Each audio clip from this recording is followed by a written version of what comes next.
I want to go over something tonight or this evening, and I've had a lot of requests on people saying, why don't you go over when you detail your car, what you do? Not somebody else's.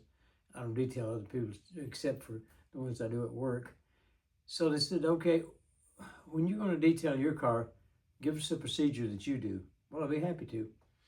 Now, this is going to be a series of them. Now, mind you, this is just the way that I do mine. Not saying it's the only way or the correct way or the best way. It's just that it works and it gives me some pretty good results. And I start off with a, and some folks, I start off with this basic of washing, then going into a clay bar, then we'll go as far as you'd want to go.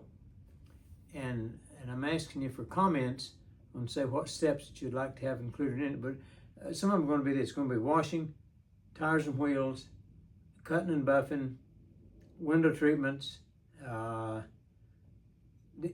actually just drying one off, spot remover, let's see, what to put on your tires or put anything at all on your tires, metal polish. You're going to have all of those in that. So if there's any others you'd like to have or any kind of sequence, and I'm just going to start with it from the wash and just go right on from there, kind of like I mentioned. But if you want it out of sequence, that's fine, or just one thrown in as a special, that'd be fine too. In the wash, mine's pretty basic. I use a regular 5-gallon bucket, and after you've put your correct amount of wash product in it that you're going to, and I'd suggest if you're using mine, whatever I've got on the label, that's what it takes with that amount of water to produce you I like to have mine in the neutral zone, somewhere in the neutral, like I said, maybe the high side of neutral on the pH level, somewhere say like in the 7 to 8, and I take a little pool. Right, and this is just a little pool thing, check your pH in your pool water, and I've already got some mixed up in this bucket here, so let's just take one.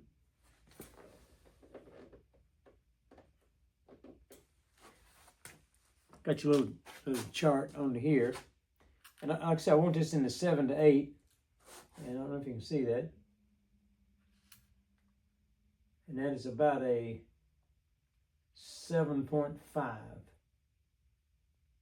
don't know if you know, but turn around this way. And that's where I like I said, I like mine in the high side of neutral.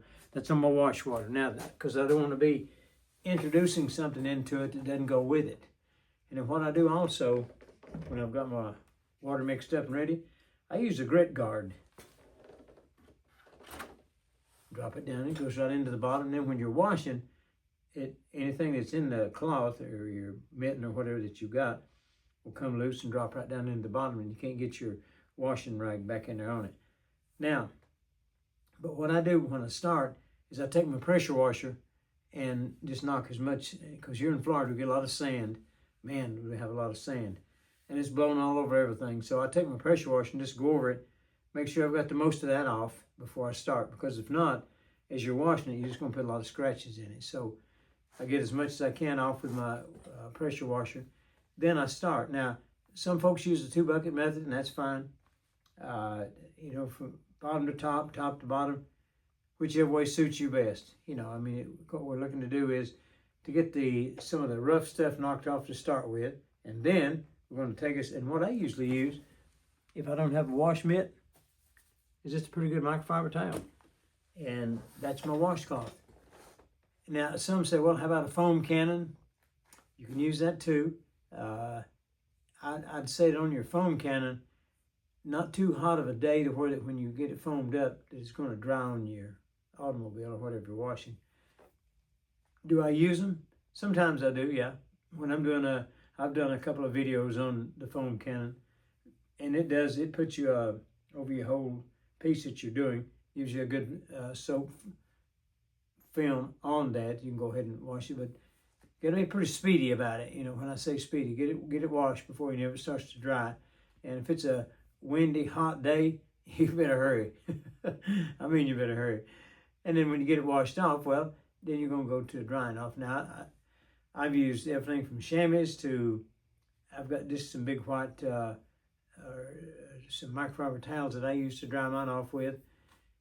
Because some of the water, now mine's conditioned here but some of the water not conditioned, if you don't get it off pretty quick, it'll, through calcium deposits, it'll etch into your clear coat or onto your glass, and now you do have a problem getting that off. So, if your water is of that sort, like it is here in Florida, without untreated, then get it dried off as quick as you can without the sun getting on it, because what it does, it really gets leached into your paint or into your clear coat or into your glass. I mean, you can get it back off, but it's kind of a pain to get it back off. Now, with that said, then that's my starting place for my wash.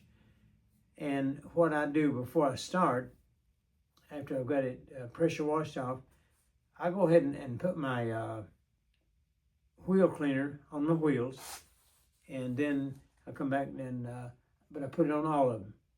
And now then I come back with my tire cleaner, spray it onto those. Then I take my bucket around, and I've had me one, just a little separate one on it, just for scrubbing my tires.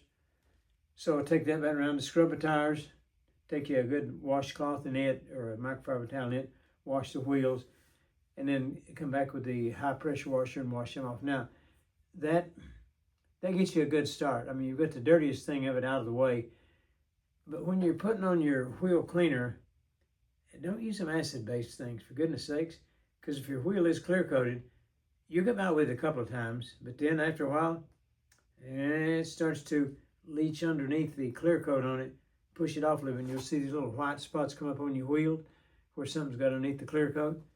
That's when you use those acid-based ones on it. So don't put anything too harsh on your wheels. I mean, the clear coat that's on your wheels is like the clear coat that's on your car. So you're not going to go spray a bunch of acid stuff on your car. So use the same discretion when you're doing your wheels. After you've got your tires and wheel clean, and while you're there, just go ahead and do your wheel wells. Get that out of the way. Now then, with that done, then I start back with washing. And I'll start on the top of mine and come down.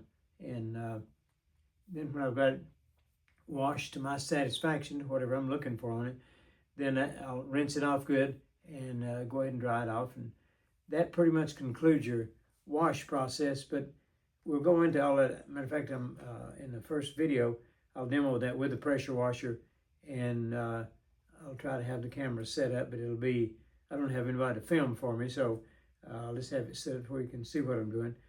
But you don't have to go with me through the whole wash of it on the thing. Just when you get the gist of what I'm doing, that'll be good. But that's my starting process just for the wash. But there is a lot included into that, because that's going to tell you some things you're going to have to do later. Whether you have to use a clay bar, if you're going to take any spots off, you've got it washed off good, and you can see if you're going to have to do, say, like a swirl remover, or if you're going to have to take light scratches out, that sort of thing. Gives you a good starting place for the rest of your detail you're going to do to your car. So that's not kind of the plan, that is the plan. So I'm getting ready to do. Starting the videos, the actual video, I will start it tomorrow on the wash of it. So, and if there's any others you'd like to have interspersed in that or anything at all, let me know. Be glad to do it. And I do have a product for the windows. So on the windows, if you've got calcium deposits already and you want to take them off, I've got a very good product for that, but we'll get into that a little bit later. For now, that's our starting place. That just goes through a little bit of the presentation on it, some of the stuff that I do when I'm getting ready to do it, and there's where we start. So I will be with you back on the first video tomorrow.